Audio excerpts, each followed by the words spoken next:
El contenido del siguiente programa es responsabilidad de sus realizadores. Acompáñenos a recorrer las historias populares no contadas. Ananqué, Relatos de Clio.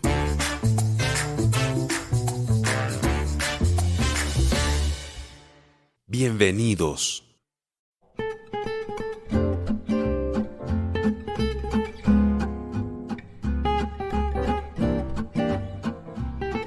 Saludamos a todos y todas las radioescuchas de la Pedagógica Radio en un nuevo episodio de Ananqué, Relatos de Clio. Les habla Carolina Bautista, soy profesora adscrita al Departamento de Ciencias Sociales y coordinadora junto al profesor Carlos Plazas Díaz y al Semillero de Investigación en Enseñanza de la Historia con Memoria de su programa Ananqué.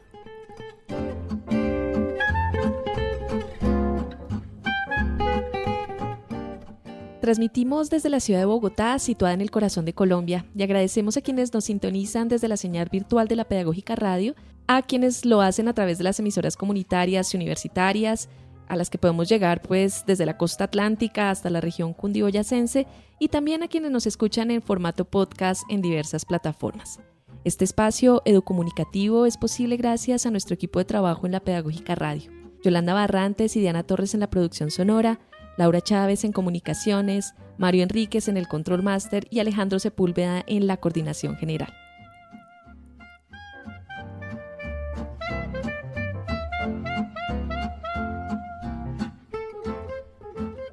Bueno, con el programa de hoy estamos cerrando una primera miniserie sobre música de esta temporada, la que pues en general hemos titulado como Ocio, Identidad y Cultura, el Barrio y la Calle. Y con esta tercera entrega sobre música, la que vamos a presentar el día de hoy, queremos invitar a nuestra audiencia a recorrer los caminos de quienes se han aficionado a la música desde la escucha, convirtiéndose en verdaderas expertas de géneros y de artistas. Es este mundo de coleccionistas, melómanos y melómanas que han forjado su reino de sonidos a través de acetatos, casetes, CDs, afiches, un sinfín de elementos que sociológicamente se reconocen como pertenecientes a la cultura material. Es decir, esa parte de la realidad social que está basada en los objetos. Pueden ser pequeños, ¿sí?, cotidianos, o también grandes como la arquitectura, los edificios, y que pues nos hablan de sus usos, de su consumo, de las relaciones sociales que se tejen alrededor de la creación, del intercambio, del comercio de estos objetos. Así pues como los comportamientos, normas, toda una serie de elementos que nos permiten caracterizar situaciones, momentos históricos. A eso se asocia justamente la cultura material. Para este episodio, entonces hoy nos van a acompañar Juan Nicolás Romero y José Alfredo Lozano, que son estudiantes de la licenciatura en Ciencias Sociales y que además son integrantes del Semillero de Enseñanza de la Historia con Memoria. Entonces, pues una bienvenida a ustedes que están en este que espero sea pues el primero de muchos programas aquí en Ananqué. Les invito para que saludemos a la audiencia y también para que nos comenten un poquito cómo ha sido su experiencia como escuchas, no sé si melómanos, para que nos cuenten un poco eso, si son melómanos, coleccionistas de música, pero cómo llevan la música a todas partes, cuáles han sido como, no sé, alguna historia digna de ser recordada sobre este asunto de cómo guardamos y coleccionamos nuestra música. Nicolás, bienvenido. Muy buenos días, tardes, noches.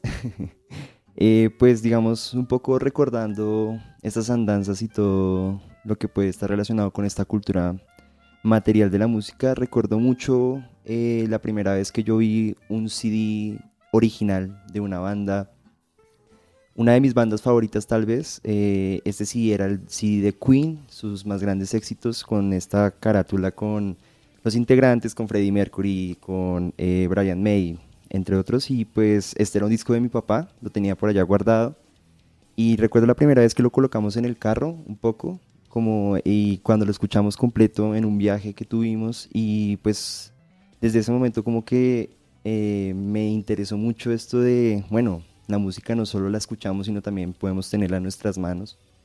Recuerdo quemar discos de Metallica para tenerlos ahí simplemente y mirarlos, o cuando empecé realmente a coleccionar un poco música en vinilo. Tengo algunos discos, pues se dice que una persona no tiene tantos discos hasta que se da cuenta que no sabe cuántos tiene realmente.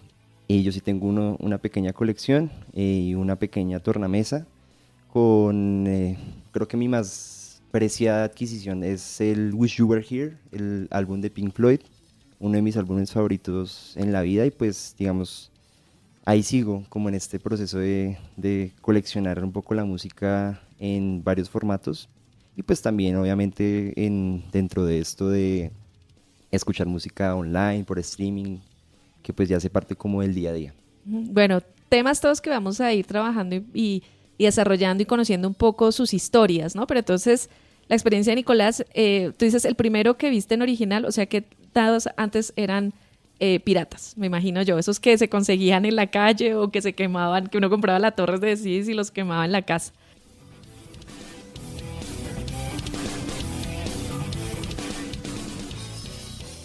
Bueno, José Alfredo, también te damos la bienvenida a Nanqué para que saludes a nuestra audiencia y bueno, nos cuentes cómo te ha ido a ti con esto de coleccionar música y de guardarla.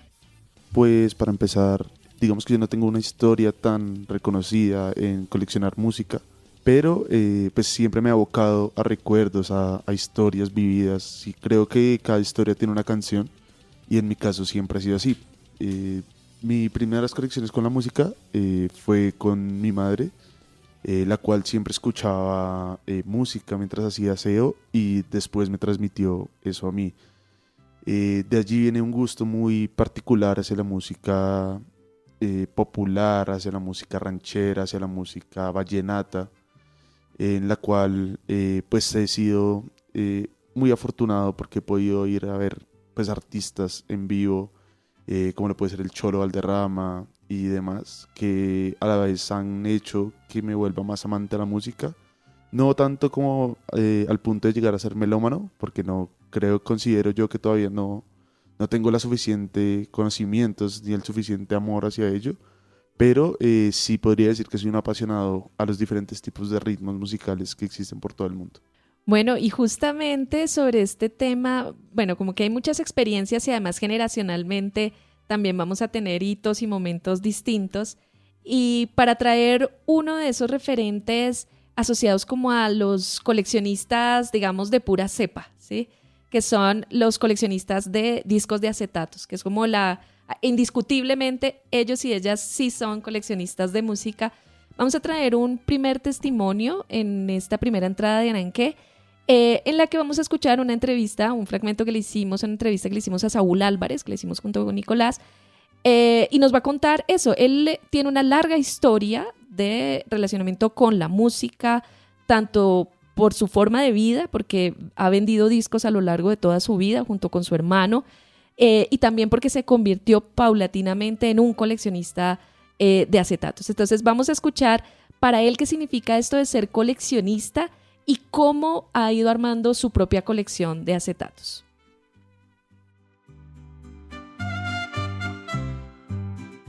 Estás en sintonía de Ananqué, en la Pedagógica Radio. Hay que tener, para eso hay que tener una cultura musical.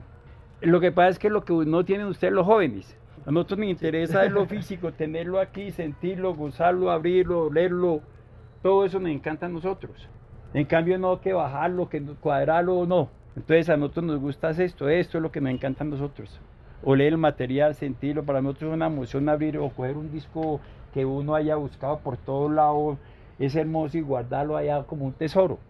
Pues lo que pasa es que, yo empecé como a trabajar, como a recolectar música más o menos como en el 2000, porque pues todo se trabajaba por negocio, entonces sí llegaba, uno pedía y todas las cosas, y entonces no, yo después guardo esto, lo vendo, y resulta que cuando uno se acababan las cosas, habían ediciones limitadas, ay no, se acabó, no he podido conseguir, ya no lo hay, entonces yo empecé a guardar, pero más que todo trabajamos, la parte mía, yo trabajo más que todo LP, y el Latin Jazz en CD, okay. Porque pues más o menos el Latin Jazz se llegó más a prolongar, a proyectar más con el trabajo del CD, no mucho en el LP, que ahora se están sacando reediciones para otra cosa, pero el original se trabaja con eso. Entonces eso, o sea que su colección es que salsa en LP. No, yo tengo todo. Tengo de todo. Yo tengo, pues, es decir, Cuando estábamos trabajando en la 19, allá se vendía, era más que todo, era rockcito. Entonces, ron español que se traía del exterior, mi hermano trajo ron español, como le digo, bossa nova, la música brasilera. A mí cuando me llegan todos los discos que yo vendía allá en la 19, yo los compro y los guardo. Pues no es como para escucharlos, pero yo los compro y los guardo como de recuerdo, ¿sí? Entonces yo tengo en la casa baladas, rancheras, tengo todo. ¿Cuántos discos tiene más o menos? Yo no sé decirle. ¿Cuánto espacio le ocupa? ¿Qué tiene? ¿Cuántas habitaciones? No, es que ya me van a sacar de la casa. No, mentira, no, de la casa no, porque mi mujer sabe, me conoció con la música y sabe que lo que tenemos es por la música. Y entonces me da todo el espacio, entonces yo llego, compro, guardo, hágale.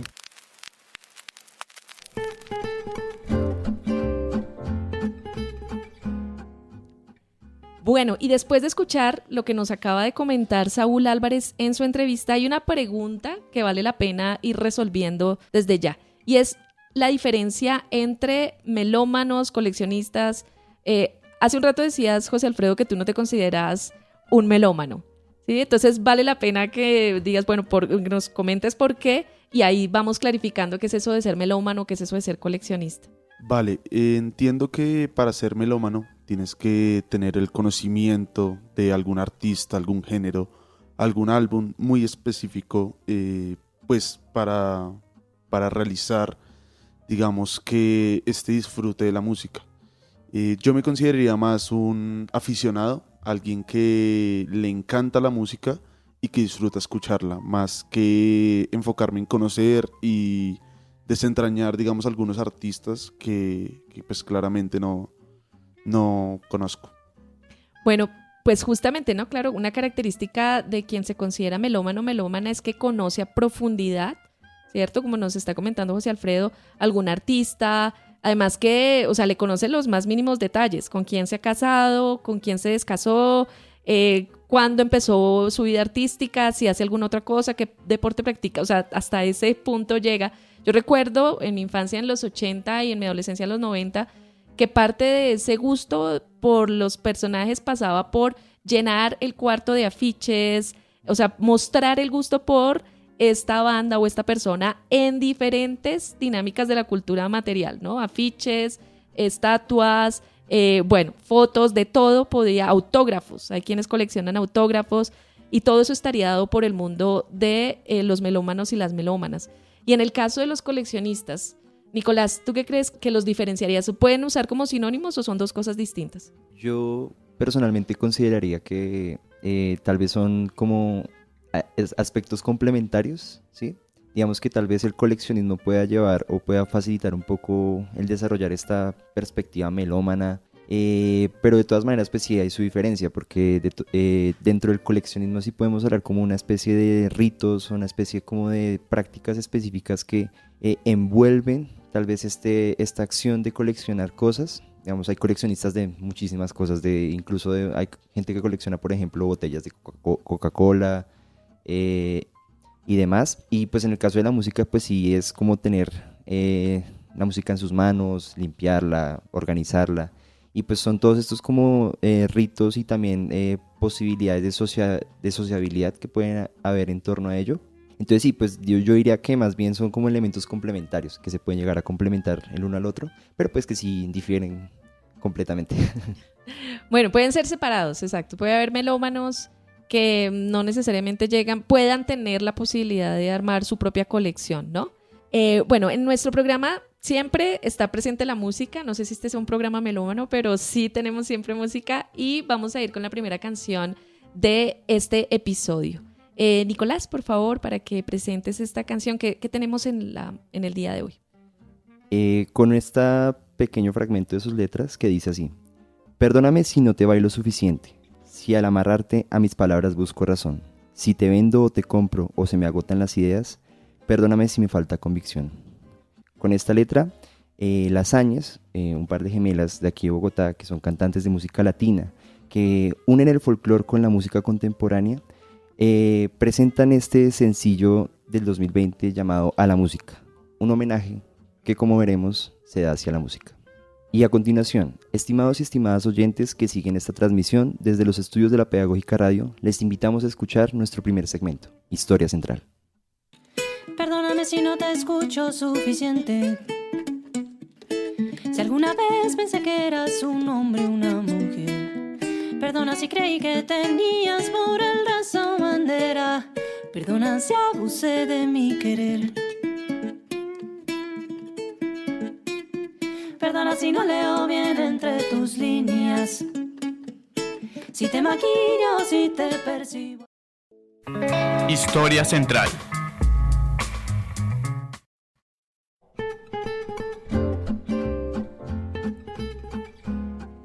Sin música la vida sería un error.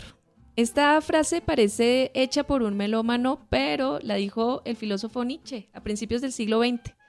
Bueno, no sé si él sería un melómano, sabemos que le encantaba el piano, pero es una frase que se ajusta mucho a esta experiencia de una cercanía vital con la música, ¿no? Y hemos traído esta idea del coleccionismo y de los melómanos asociado a la cultura material porque indudablemente sin estos elementos de cultura material, es decir, sin los discos, sin los CDs, sin los cassettes, pues no habría posibilidad de coleccionismo, aunque eso está también en discusión en la era digital, vamos a hablar un poco al respecto. Entonces, pero los inicios sí están totalmente asociados. Melómanos y coleccionistas existen gracias a que la música se vuelve un objeto de consumo masivo. Y eso pasa por diferentes momentos. El primero, el de la posibilidad de crear los aparatos que capturen el sonido. Para nosotros y nosotras es muy normal y invitamos a nuestra audiencia también como a reflexionar un poco sobre el asunto de qué naturalizado tenemos el poder guardar sonidos, audios en nuestra vida cotidiana, ¿cierto? Y esta comunicación que estamos haciendo hoy, por ejemplo, a través de la radio, pues ya la tenemos muy, muy apropiada. Pero a finales del siglo XIX, cuando un personaje como Thomas Alva Edison, que de pronto aquí, compañeros, ustedes lo recuerdan, no sé si tengan algún dato de él para contarle a nuestra audiencia. Si no estoy mal, es el inventor de la bombilla incandescente, Sí. entre muchos otros inventos, porque pues el hombre era un inventor puro y duro, Sí. dirían por ahí. Sí, telégrafo, teléfono, todo ese tipo de cosas, bombilla, todo eso se le debe a este señor. También fue el primero que inventó un aparatico para guardar sonido. Y a partir de ahí empezó una gran competencia por buscar las mejores formas de guardarlo. Al principio no se trataba de música, él lo pensaba más como para oficinas, pero hacia 1890-94 aparece un señor que va a ser Emil Berliner, que era pues un alemán emigrado a Estados Unidos y que va a inventar, ahí sí ya lo más cercano a los discos de acetato, ¿sí? Que van a empezar a utilizarse para grabar música. Los va a hacer de diferentes tamaños. El primero era de 7 pulgadas, es decir, como unos 18 centímetros más o menos de lado a lado. Y se empieza a poder guardar la música. Y se crea, este señor Berliner va a ser uno que va a crear una empresa muy importante, uno de los fundadores de la RCA Victor, que va a ser la empresa de discos y de fonógrafos y de una cosa que se llamó la Victrola, que eran como esas primeras, digamos, tornamesas, ¿no? Esas primeras posibilidades, equipos para reproducir la música en acetato. Al principio a la gente esto le daba susto, porque escuchaba, no sé, a finales del siglo XIX escuchaba grabaciones y pensaba que los muertos les estaban hablando. Y hay un episodio en 100 años de soledad muy famoso, ¿cierto?, en el que uno de los personajes, pues José Arcadio, desbarata una pianola para ver cómo es que le habla y si está Dios dentro de esa pianola. Entonces ese tipo de impresiones generaban estos productos. Y la industria del acetato se va a hacer muy fuerte, pero entonces aquí hay una pregunta importante y es esta locura de los discos cuando llegan a Colombia. Y allí la fecha va a estar hacia 1895. O sea, ni bien se crea el gramófono, el fonógrafo, la Victrola va a ser de 1925, pero en 1895 ya hay fonógrafos en Colombia, solo que eran muy caros.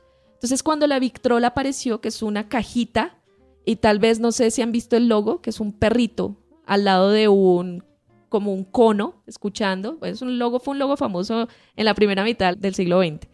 Y fue muy importante porque ya se hizo más portable y más barato.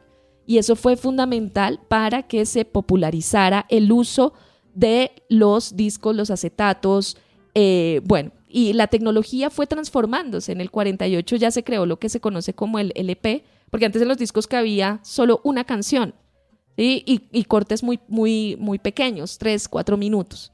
Y luego, pues vamos a encontrar ya hacia los años 60, pues el formato final que vamos a tener de los LPs.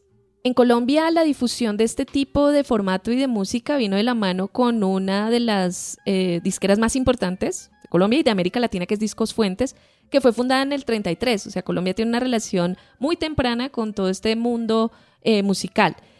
Grabó, por ejemplo, a Guillermo Vitrago, el primer LP que se grabó, que fue en 1954. Y pues es el autor, esta disquera es la autora de ese gran trabajo que son los 14 cañonazos que se escuchan en las casas y de las cuales se habló también en el programa pasado. Bueno, entonces para continuar con este reconocimiento de coleccionismo, de lo que significan los LPs, vamos a escuchar un segundo fragmento de la entrevista que le realizamos al señor Álvarez, donde nos va a contar por qué a la gente le gusta el LP y por qué vuelve allí.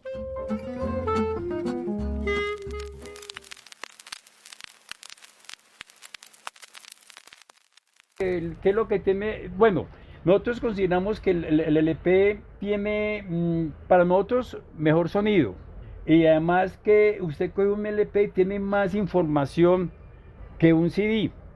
Y más que una canción en internet. Sí, y entonces nosotros seguimos con eso y trabajamos con originales, aunque la gente ahora está trabajando, sacan reediciones, las compañías ahora están sacando nuevos LP, por ejemplo de Grupo Nietzsche están sacando Codisco está sacando todos otra vez reeditados, porque en el cabo también hay un negocio del LP que la gente está aprovechando, porque todo el mundo está vendiendo LP.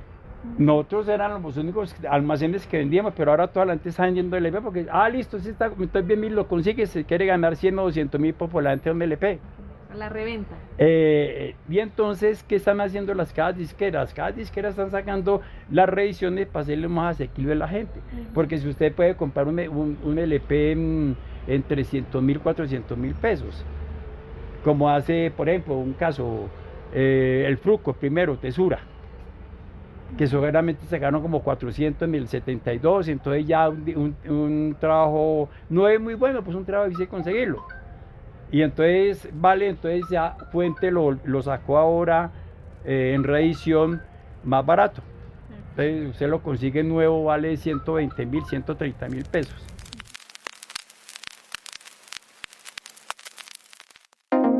Síguenos en Facebook, Twitter e Instagram como @culturaananque.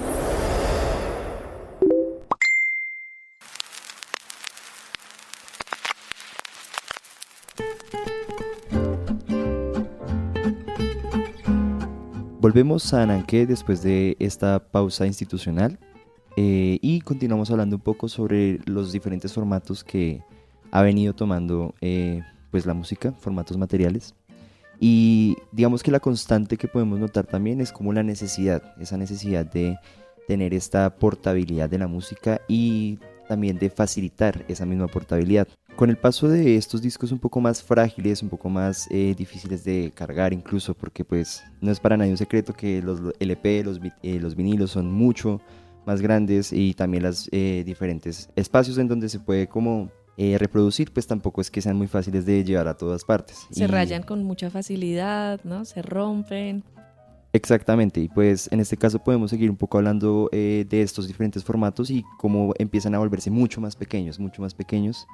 En este caso podemos hablar en 1962 y la creación de los cassettes, que también es como un hito importante y también un hito que pues invito a la audiencia a recordar, pues si en su casa habían cassettes, digamos en la mía pues mi abuelo mantenía muchos cassettes, sobre todo de música de cantina. Pero bueno, digamos que estos cassettes fueron creados por Philips inicialmente y pues se caracterizaban por su mayor portabilidad, por la capacidad de producción que tenía y también por la durabilidad, ya que estos funcionaban sobre todo por cinta magnética y pues digamos que ahí se podía tener mucha más música en un espacio mucho más pequeño. Estamos hablando de 45 minutos en estéreo por cada cara, entonces pues casi que 90 minutos en total de música. Y una de las puntos fuertes que tuvo el cassette es que los oyentes podían hacer sus propias grabaciones. La gente podía empezar a grabar su propia música con las grabadoras, y digamos que sí recuerdo mucho a mis padres comentando, por ejemplo, que ellos esperaban en la radio escuchar esa canción que tenían pegada, esa canción que más les gustaba, y tenía la grabadora ahí al lado y esperaban a que sonara la música y empezaban a grabarla. Y bueno, esto también nos podría llevar a hablar un poco sobre la piratería de la música, que pues digamos aquí en Colombia pues puede que sea también muy importante dentro de toda la cultura material de la que hemos venido hablando, y pues de las diferentes regulaciones que pretendían las industrias y las disqueras para regular un poco esto. Sin embargo, pues tomando como características principales, los cassettes pues tuvieron un auge sobre todo por el uso del automóvil, el boom del automóvil, la posibilidad de reproducir música en tu carro, y también de la creación de los diferentes reproductores portátiles. El Walkman es el más importante y pues es como el más representativo. Este fue desarrollado por Sony, pues de todas maneras como que tiene su repercusión incluso en la cultura pop. Recordemos por ejemplo esta película de viaje, Volver al Futuro, de Marty McFly, claro, con su Walkman escuchando música. Bueno, todas las películas de los 80, que esa época sí me tocó, ya me tocó también esto de grabar los cassettes y en las emisoras y lo demás.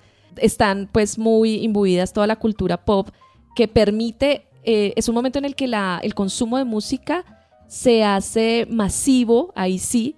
Este es el momento, son los 70, los 80 sobre todo, y que permiten la música y los consumos culturales. O sea, el consumo masivo ya no es solamente la ropa y los alimentos, sino productos culturales, y entre esos pues los más importantes, o uno de los más importantes, va a ser la música, tanto por estos dispositivos que individualizan el consumo, lo que estabas comentando, Nicolás, de los Walkman, como, bueno, no sé, también los videos y todo eso que contribuye también a fomentar la cultura melómana y de consumo rápido también, y consumista, habría que decirlo también, de canciones y de artistas. Exactamente, y pues también podemos hablar un poco sobre el desarrollo incluso de la cultura del mixtape, el de mezclar trabajos, recopilarlos en una sola lista de reproducción, porque pues anteriormente solo teníamos en el LP las canciones que te proponía el artista en su disco, pero ya después tú podías crear tus propias combinaciones, incluso también el hecho de, por ejemplo, regalar ese tipo de música, regalar ciertas listas o playlists con canciones, pueden ser románticas o pueden ser de desamor,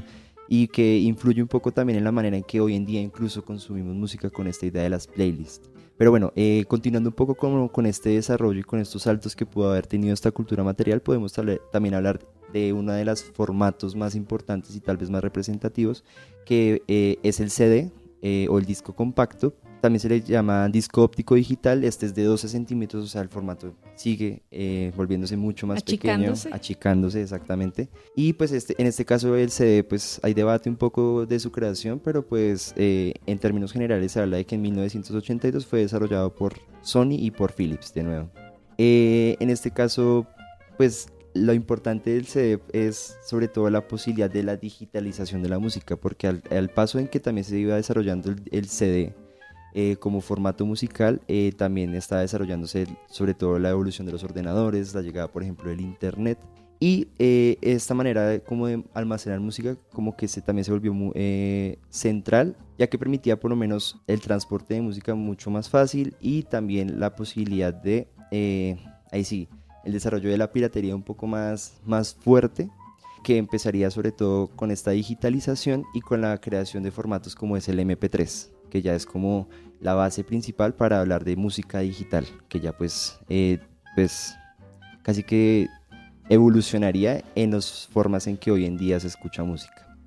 En este caso pues el MP3, como para dar datos muy concisos, fue desarrollado también en los años 80, en 1982, por un ingeniero alemán, un ingeniero eléctrico, que buscaba sobre todo transmitir música a través de las líneas telefónicas digitales.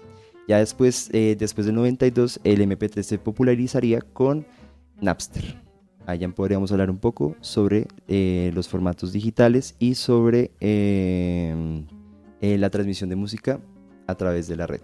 Bueno, yo soy parte de las generaciones que conocen más los soportes materiales, el cassette, este tipo de cosas como Napster, entiendo, es una plataforma, ¿sí? Son para mí como O sea, no me tocó. Yo pasé como del CD a Spotify. No sé si me salté como 20 años de posibilidades de acercamiento a la música y es como todo el desarrollo de plataformas. Bueno, José Alfredo, tú que conoces, que lo has vivido, que lo experimentas, bueno, ¿cuál es la historia ahí detrás del asunto de las plataformas? ¿Qué es esto de Napster para quienes no sabemos? Vale, profe, claro. Napster como aplicación o plataforma musical empieza en 1999. Resulta muy interesante porque empieza como una red social donde se podían empezar a compartir diferentes datos para la descarga de música entre amigos. Sufre, digamos, que una demanda en los 2000 por el baterista de Metallica al ver que están reproduciendo sus canciones y que no les están generando ningún ingreso. Lo que hace es demandar a Napster. En 2001 ellos cierran. Pues con la caída de Napster se empieza a reformular el negocio y vuelve el inicio de las plataformas con iTunes. iTunes lo que hace es, con una mercadotecnia muy interesante, proponerle a los usuarios que compren y descarguen su música y que la tengan ahí para siempre. Evitando precisamente todo lo que ustedes han dicho, que se rompa, que se raye, que le pase algo a su disco. Ya lo tienen como un formato y lo pueden trasladar de distintos dispositivos y distintas plataformas donde lo hayan descargado. iTunes queda hasta allí. Después viene uno de los grandes exponentes, digamos, en plataformas digitales, que puede ser YouTube. Creo que acá... Bueno, ese sí me tocó. Todos los conocemos. conocemos. Sí la uso. Esa sí la conozco. Pero, por ejemplo, al inicio se crea para la difusión de videos, ya sean largos o cortos, y empieza con la masificación, empieza a llegarle a todo el mundo. Entonces ahí ven una nueva oportunidad de negocio metiendo la música. La música empieza a ser muy fuerte a YouTube y veremos que posteriormente, por esta misma masificación de la música, YouTube viene a perder relevancia. Pero eso es un poco más adelante en la historia. En 2006 viene claramente el monstruo de la industria digital, de las plataformas digitales, que es Spotify. Nace en 2006, pero nace como una plataforma muy pequeña. Entonces, pues ahí no tiene la repercusión que tenía, pero igual sigue creciendo poco a poco. Sigue aprendiendo mucho de sus competidores y empieza a funcionar como una especie de iTunes, pero un poco más económica y menos desconocida. En 2007 se mete Amazon a intentar replicar el mismo modelo de iTunes. No le funciona tanto. Digamos que en este momento Amazon Music no es tan grande como las otras dos. Y en 2008 aparecen las plataformas como las conocemos hoy en día, con la aparición de Deezer. No sé si ustedes conocen algo de Deezer. No, jamás en mi vida. He visto comerciales, me salen posteos de Instagram sobre eso, pero no lo he usado. Pues soy un poco analfabeta digital en música. Yo sí alcancé como a usar Deezer, sobre todo porque estaba muy relacionado con Tigo. Entonces si uno tenía como su celular en Tigo, pues también tenía cierto descuento en Deezer y pues era más barato que tener Spotify en cierto momento. Entonces yo sí alcancé a usar como al menos unos 6 meses Deezer, pero pues ya después me pasé a Spotify. Sí, pues efectivamente Deezer, digamos que era un Spotify con menos funciones actualmente. Era una plataforma que estaba hasta ahora, digamos, que llegando a la implementación de las plataformas digitales, pero posteriormente se la absorberían entre Apple Music y Spotify. Spotify como pues, principal precursor. Después de ello, ya en 2010 empieza la música de streaming y sumado a esto se empiezan a generar nuevos podcasts, que creería yo que es lo que ha logrado desbancar un poco a la radio y ha generado que las plataformas digitales se tomen todo el control de lo que es el entretenimiento y la música. Claro, pero de todas maneras la radio yo creo que se ha reinventado, ¿sí? Y espacios como La Pedagógica son parte de esa evidencia, no en contra del podcast, sino haciendo uso también de esos escenarios, ¿no? Bueno, pero ese es tema también que tiene largo y ancho que valdría la pena profundizar en algún otro episodio, ¿no? Pero la radio sigue allí vigente y ha ido expandiéndose, o sea, es precursora de la expansión de la música y de los consumos musicales, y también se ha ido reinventando con estos nuevos formatos que se van encontrando. Sí, claro, profe, yo entiendo esa parte, pero pues digamos que lo decía más por un tema de algoritmos, que es lo que está manejando ahorita Spotify y demás plataformas, que lo que han hecho es absorber todo el nicho de mercado que tienen y puedan llegar a cada uno de los oyentes como lo que quieren. Ok, algoritmos y plata, que es lo que también capturan las plataformas. Exactamente. Estás escuchando Ananqué, Relatos de Clio.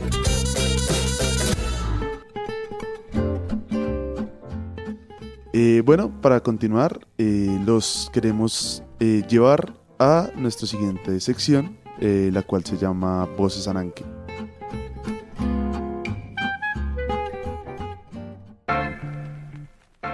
Las voces de Ananqué.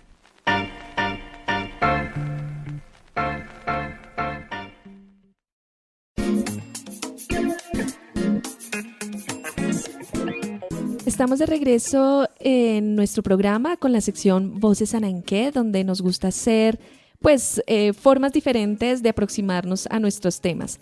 Y en el día de hoy hemos traído y hemos preparado un radioteatro que hemos basado en una adaptación libre de la primera parte de una crónica escrita por Carolán Figueroa, esta crónica se llama Calle 19, la esquina del movimiento, y que fue publicada en 2014 en un libro de crónicas salseras de Bogotá este libro se llama Fuera Zapatos Viejos. Vamos entonces con nuestro radioteatro.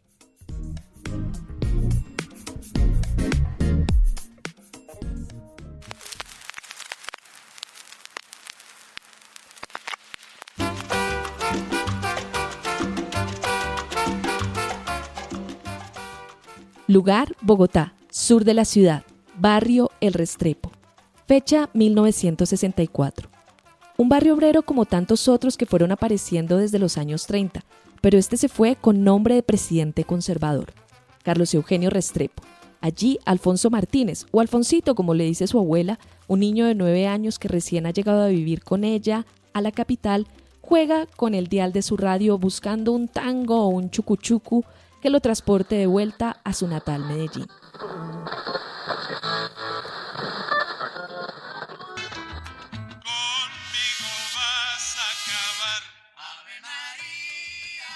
Uy, Dios bendito, ¿esto qué es, hombre? Esa música tan buena. A ver, yo anoto. El de la radio dijo que la orquesta se llama La Sonora Matancera. Ave María, pero yo en Medellín eso no lo escuchaba. Pero como que me acuerda a mi barrio, a mis amigos. Esa última fiesta de Navidad que estuvo tan buena, hombre. Alfonsito, mijo, venga. Don Milciades, el de la tapicería, ya volvió a almorzar y va a abrir el negocio. Vaya a echarle para que le dé coloca en el taller. El señor ha tenido mucho brete y necesita un muchachito así bien despabilado como usted. Para. Ah, claro que sí, señora, ya voy. Ojalá me salga ese camellito, porque lo que soy yo, de aquí en adelante me levanto como sea los centavos para comprarme unos disquitos.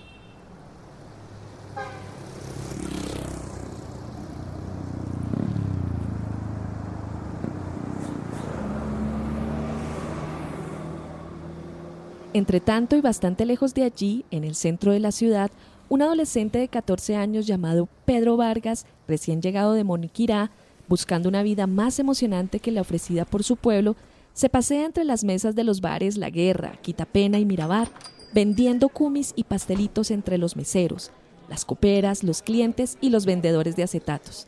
Entre estos, para Pedro, el más importante es el Negro José, hábil comerciante que se pasea por cada establecimiento con su cargamento de melodías antillanas, traídas en buques desde México o Nueva York hasta el puerto de Buenaventura.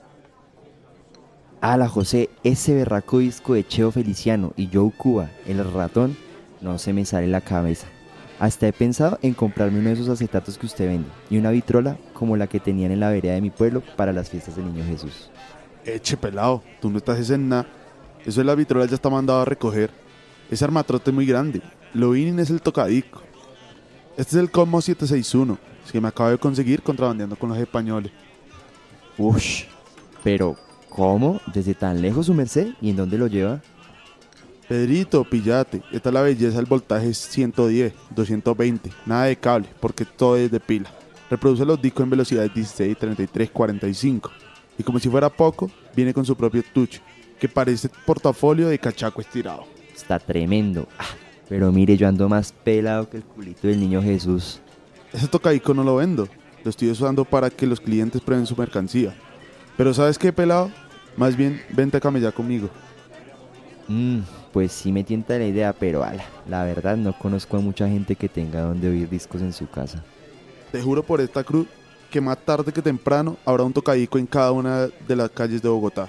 Sea de rico, sea de pobre, porque la música es como el amor, nadie le puede hacer el quite.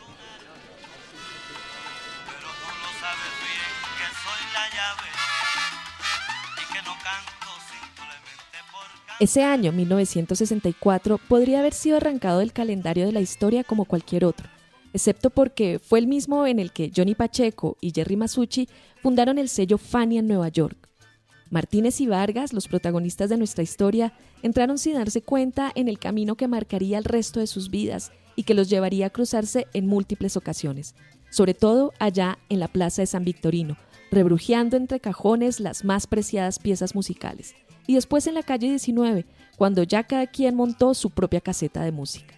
Así, desde ese momento, desde los años 60, Martínez empezaría a cazar cuanto acetato nutriera su sed de ritmos antillanos, mientras Vargas se empeñaría en conseguir los mejores a los mejores precios, tarea que en la ciudad de Bogotá de aquel entonces no era nada sencilla.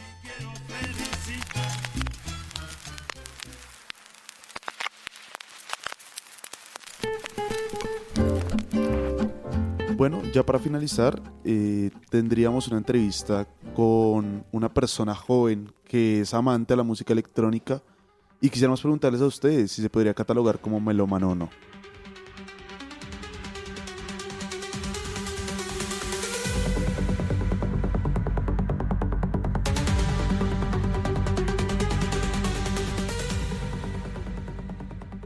Hola David, ¿cómo estás? Bien, ¿y tú, Alfredo? Bien, muchísimas gracias. Quisiera preguntarte qué tipo de música escuchas. Pues la verdad me gusta mucho el tecno. Vale, entiendo. ¿Y qué nos podrías contar del tecno? De pronto, no sé, los géneros que lo componen, porque entiendo que es una gran variedad de géneros los que tiene este tipo de música. Sí, pues la verdad tiene bastantes subgéneros. Lo que yo más escucho será como el hard groove, que es como un género que queda un poco más para bailar porque tiene más sinfonía. El hard, que es un tecno que tiene como unos BPMs altos y como sonidos más crudos y duros. El house también me gusta, que es un tecno que tiene como más variedad de sonidos, pero pues nunca llega a ser tan duro o tan crudo, sino son sonidos más sinfónicos y se busca más como una armonía. Esos son como los que más consumo, pero pues también conozco que hay uno que se llama como, creo que minimal o melodic, que pues es como, pues como su nombre lo dice, como más enfocado en la melodía, como intentar alargar las notas, como una melodía que se note un poco más mística, como con un povo de aura, ¿sí me voy a entender? Ok, entiendo. Y digamos de estos subgéneros que nos cuentas, ¿cuál sería el que más te gusta o el que más disfrutas, digamos, a la hora de salir o de hacer tus actividades cotidianas? Pues yo diría que el hard groove, porque pues tiene como esa parte del groove y esa parte del hard, como la parte del hard de que pues también tiene un poco de sonidos crudos y tiene un poco de BPMs altos, pero también groove porque también como que es un poco más bailable y tiene un poco más como, no sé, como de armonía, como de ritmo, por decir así. Entiendo. ¿Y nos podrías contar un poco de artistas? Pues digamos que yo no conozco, digamos, yo no soy conocedor del tema. Quisiera saber cómo si me pudieras contar de algunos artistas reconocidos o de algún tema que pudieras recomendarle a la audiencia. Pues, por ejemplo, ahorita hay una farra de hard groove, que es por el Sensor, donde pues aparecen artistas como Frank, Fenric, Parfait, Zapravka, que son artistas normalmente que hacen como hard groove, como un ritmo que sea más para bailar, como con más ritmo y no tanto solo ritmos crudos como el hard. Pero si les gusta el hard, podrían escuchar Nico Moreno, de pronto acá más nacional y más local de Bogotá, Kid Barrera, Lourdes. Son personas que tocan un poco más hard. Vale, comprendo que te gustan más los eventos, por lo que nos mencionas. Digamos, ¿desde qué edad empezó la afición por estos eventos o este tipo de música? Yo creo que desde muy pequeño, o sea, la verdad no sé si yo sería el único que veía como esos videos de festivales tipo el Tomorrowland y todo eso como de pequeño y como que por lo menos a mí me gustaba, la verdad. Como ver esos DJ clásicos tipo Calvin Harris, tipo David Guetta, esas canciones que pues como en la época de la infancia uno como que marcaron que eran electrónica, que eran full electrónica, como el MFAO y todo eso que era como clásico de la electrónica y obviamente en su momento estaba en puro auge, pero pues uno no tenía la edad para nada de eso. Entonces como, de hecho creo que desde ahí me gusta. Vale, entiendo. ¿Y podrías catalogar este tipo de música como cultura musical o dirías que es más una etapa más en tu vida? No, yo creo que es como cultura musical, yo la verdad, o sea, más allá de las farras y eso como